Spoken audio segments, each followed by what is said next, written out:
Hello everyone, and welcome back to Game Easy, Roll Good. And man, don't you love it when you wake up in the morning to finish editing your video and then you realize that the audio isn't captured the whole time? So if I look tired, that's exactly why. I'm having to record this thing first thing in the morning and then get it out as soon as I can. So today we're going to talk about firearms in the Dungeon Master's Guide as well as the explosives section. And you know, reading through the Dungeon Master's Guide, it's kind of been a little disappointing. I mean, it is a much better organized book. That is, you know, certainly a commendable feat, but I'm realizing that there really aren't that many actual changes compared to the 2014 Dungeon Master's Guide. So I think it's worth just kind of going over them now, especially because there are actually two specific firearms that are in the player's handbook now in 2024. I think it would still be up to your DM whether or not they want firearms in their game, even though it is in the player's handbook. Mainly because the existence of firearms can have other implications within the world. But first, before we get to that, if you are a new viewer to this channel or a returning viewer and you haven't hit that subscribe button yet, please consider hitting it either now or at some point during this video if you like what you see. But yeah, we're going to talk about firearms. You know, I think it's something that's worth going over, so let's go ahead and get started and see what it's about. So starting with the firearms that were present in the player's handbook, we have the musket and the pistol. These were originally in the 2014 Dungeon Master's Guide. These were considered quote-unquote Renaissance weapons or Renaissance firearms. We can see that the pistol has the same damage as a heavy crossbow, and the musket then would have the highest damage die of any ranged weapon at a D12 compared to the D10 of the heavy crossbow. Notably, neither of these are considered heavy weapons, even though the musket is heavier than many other heavy weapons. So neither of these could be used with Great Weapon Master, and I'm actually not sure if this is something that was kind of an oversight from Wizards of the Coast, because you know, of course, they did nerf Sharpshooter. That was something that existed previously in 2014, and then so I feel like they mostly just copied and pasted these weapons from the Dungeon Master's Guide to the Player's Handbook, only adding the masteries for Slow and Vex. But they didn't stop to consider, hey, should the musket be a heavy weapon? You know, maybe there's a certain reason that they didn't do it, but I think it might have been a slight oversight. Unsurprisingly, they both have ammunition using bullets. They both have the loading property, which will be different than what we see in the Dungeon Master's Guide, so that's worth noting. Player's Handbook doesn't come with any feat that allows you to ignore the loading property of firearms. So if you're a player using firearms or wanting to use firearms and seeing if you can convince your DM to let that in their game, you might also need to be using the Tasha's feats for the gunner feat that allows you to ignore the loading property of firearms. The Player's Handbook also covers the ammunition for firearms, so we can see that they of course have bullets, and right away we can see that bullets are kind of less efficient as far as price goes, so you get 10 bullets for 3 gold, whereas the most common type of ammunition, arrows and bolts, you get 20 of them for 1 gold. So that's basically 6 times as expensive. But not only that, but every other type of ammunition that's not a bullet, like arrows, bolts, bullets for the sling, as well as needles, they have that caveat that allows you to spend a minute after combat to collect half of your spent ammunition, and then the other half is assumed to be destroyed or, you know, unrecoverable. However, there's a call out for bullets that they are destroyed upon use, which makes sense, of course. You can't really just go around and, you know, pick up all your bullets. However, that is another thing that just makes them less efficient to use. So not only are they more expensive, but you can't recover them after battle, so you're going through them more quickly than you would any other kind of ammunition. So starting with the firearms in the Dungeon Master's Guide, they do have a couple properties that aren't part of the firearms in the Player's Handbook, so I think that's worth looking over real quick. But before we get to that, they do call out that there are energy cells as a form of ammunition for futuristic type weapons. So instead of like individual ammunition, you have an energy cell that you kind of load into your weapon, and then it gets depleted over time. It only really tells us that it can possibly recharge with the proper equipment at the DM's discretion, or you just need to go buy a new one. However, it doesn't cover any price for an energy cell. So I guess that would be up to the DM's discretion as well to come up with how much that should cost. They do say that the energy cell weighs half a pound, but other than that, there's really no other information about energy cells or how they function or if there are different kinds, that sort of thing. As for the specific special properties for firearms that are in the Dungeon Master's Guide, we start with Burst Fire. This basically allows the firearm to expend 10 ammunition to spray a 10-foot cube within the weapon's range. Creatures within that cube make a DC 15 dexterity save, and there's no save for half damage. This is actually very similar to some features that I pointed out at the end of my ranged weapons video, one of my first videos that I released. I pulled those ideas from Star Wars 5th edition. I think there was one that was called Burst, I think there's one that's called Rapid, and I think there's one that's called Piercing, I think. These were all different ways to use ranged weapons in that setting that allowed you to consume extra ammunition to have these extra effects. Notably, burst fire in the Dungeon Master's Guide is also a whole action, whereas in the Star Wars 5th edition, it just replaces one of your attacks. And so overall, I think I like that implementation better than this one. I don't think spending a whole action to consume so much ammunition to affect such a small area on a save or do nothing sort of effect isn't something that I'd be really willing to do unless there are a lot of creatures in that 10-foot cube that are worth that it's worth doing that small AoE as a whole action. So overall, I think this is one of the sections where I think they could have updated not only the burst fire property to make it a little more usable, but also I think they could have just added more and applied more of these special properties to different weapons. And I think, and again, I mentioned that in my ranged weapons video that they could have added these sorts of features to ranged weapons to help also differentiate them from melee weapons, especially since ranged weapons have less access to different masteries than melee weapons. But moving on from that, they also have the reload property, which is a little bit different than the loading property. So the loading property, of course, just makes it so that you can't fire that weapon more than once per round, whereas the reload property has a number next to it. And so after you fire that many shots, you need to spend an action or bonus action to reload it. And, while I was sitting here kind of focusing on firearms and looking at the reload and loading functions, actually, I think I ended up liking the reload better than the loading property. And I think if they had somehow worked this into the player's handbook to replace the loading property, probably would have worked out a little bit better. Because again, anyone who's watched my videos for enough time knows that I don't like the crossbow expert feed because I feel like it's mandatory in order to ignore the loading property of the crossbow. Whereas if crossbows had the reload property, it might feel a little less mandatory to have that feat in order to function with that weapon. Although even if they had reload 1, that is functionally the same thing as the loading property. So you might need to change the rules around crossbows. That maybe the first time you reload the weapon on each turn, it's free. And then if you wanted to fire it a second time, then you need to reload it. But we'll talk about that a little bit later. So let's go ahead and move on and look at the actual firearms. So looking at the modern firearms in the Dungeon Master's Guide, we can see immediately that they all do much more damage than standard ranged weapons. So all of them have 2 damage dice that they roll. The smallest of them is a d6, so that's equivalent to the greatsword. Many of them use 2d8, with the largest being 2d10. Again, notably, none of these are heavy weapons, so they don't work with the new Great Weapon Master feat. However, in this situation, the extra damage die can kind of make up for it. For example, the hunting rifle at 2d10 would be roughly equivalent to using a polearm, the 1d10 polearms with Great Weapon Master. Another thing that stood out to me is that they all have a relatively short range, because the longbow has a 600-foot max range, and I know all ranged weapons have an effective range, but I'm just a little surprised that they didn't include at least one firearm that sort of competes with that slot of the longbow to have a very long range. We can see that the automatic rifle is the only firearm here with the burst fire property, which is, again, a little disappointing for me. I wish they would have either applied this to more weapons or even better, again, included more special properties and applied them to different firearms. This is something that they easily could have done without a lot of extra work.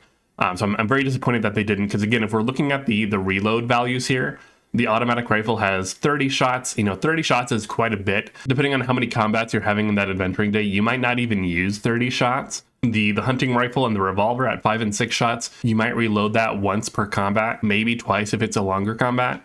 The semi-automatic pistol at 15 shots, you might do that every other combat, and then the shotgun is the only one here where you have to reload that every turn, kind of like you would with a crossbow. And this is where I feel like the reload property just kind of falls short, because most of these weapons can more or less ignore the reload property. It doesn't come up for most of them enough. Whereas if they had these extra special properties like the burst fire or a rapid fire or a piercing fire, like I mentioned in my ranged weapons video, all these special properties that would incentivize them to use extra shots from their weapon to have these extra effects. Without those properties incentivizing them to use more shots, the reload property can almost be ignored. It doesn't really feel like an important part of the weapon's mechanics.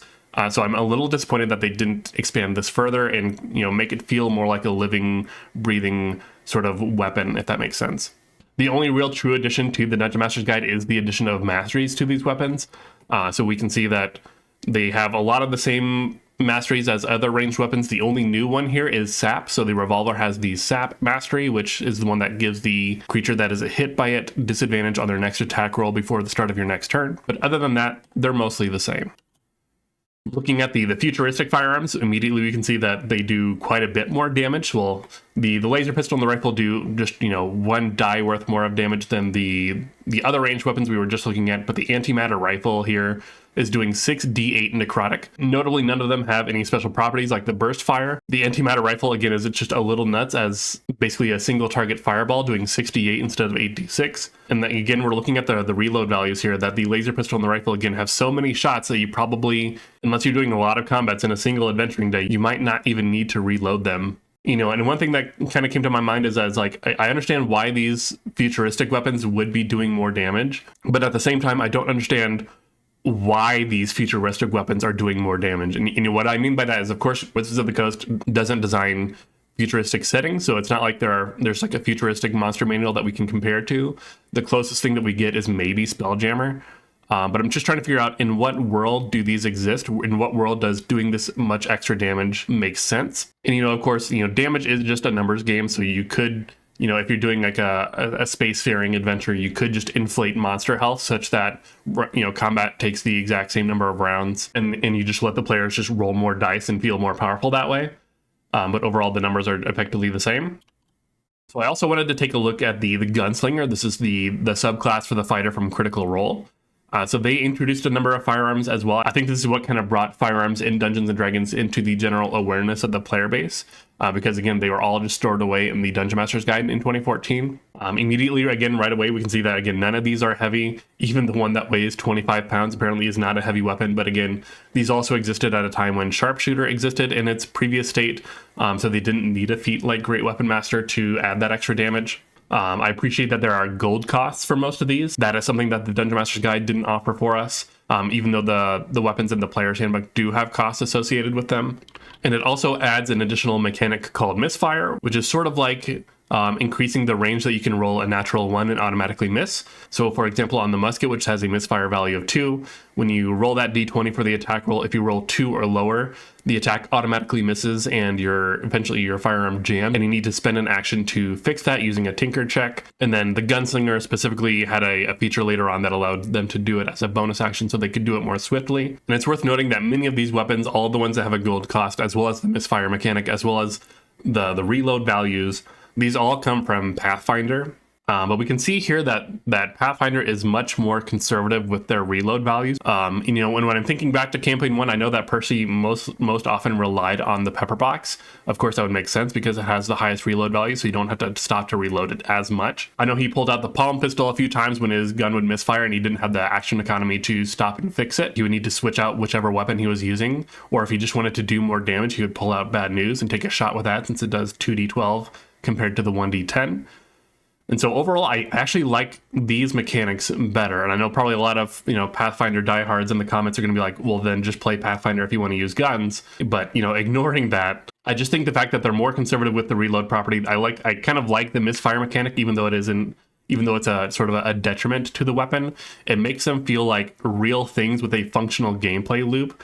Again, when I'm thinking back on Campaign 1 with Percy using these weapons, he really felt like someone who's familiar with firearms, using them. Again, it just felt like living, breathing things within the game. So I really like these mechanics a lot more than the way that they're implemented in the Dungeon Master's Guide. So I think if I were using firearms in my games, that I would make it look more like this compared to the way that they are in the Dungeon Master's Guide. Moving on to the explosives section, we can see that they have a small table of explosives. They do have some extra descriptions that we'll go over in a second. But immediately we can see that some of the explosives don't even have a cost associated with them. The small paragraph above that does say that if there's no cost given for it, it typically can't be bought.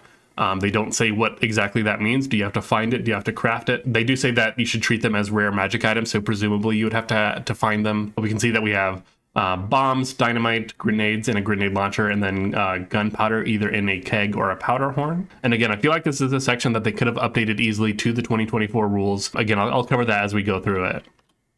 So starting with the bomb is sort of your run-of-the-mill, most simple explosive. It has, if we're comparing it to sort of like the Alchemist Fire or things like that in the Player's Handbook, it has 3 times the range of it, and it does damage in a 5-foot radius sphere, which is basically a 10-foot cube. It's a DC 12 dex save or take 3d6 fire damage or half on a successful save. So again, like I was saying, this is an area where I think they could have updated it to operate more like the Alchemist Fire, where instead of taking your whole action to throw this, You could have it replace one of a person's attacks to throw it. I think the save DC could be based off the character stats using their dexterity and their proficiency modifier. I mean, this does do more damage, and it is half on a successful save. It can be thrown further, but because it uses my whole action, it doesn't really feel that impactful. I think these explosives are ways that you could help bridge the gap as far as damage goes, just to make your martial characters feel more powerful compared to their spellcasting counterparts. Again, damage isn't necessarily the reason that spellcasters are so powerful. But again, it's only a 5-foot radius sphere. That's a 10-foot cube. That's my whole action to affect a small area with not a whole lot of damage on a very low DC. So I don't know that this is something that I would spend 100 gold on as is. If it at least only required one of my attacks instead of my whole action, maybe I would consider it. But as is, I don't know that this is worth really spending money on. We move on to the dynamite stick. This is basically the exact same thing as the bomb. The main mechanical difference here is that you can take some time to bind more than one dynamite stick together. It starts at 3d6, and then each additional stick increases the damage by 1d6 and also increases the explosion radius by 5 feet up to a maximum of 20. The damage can go up to 10d6.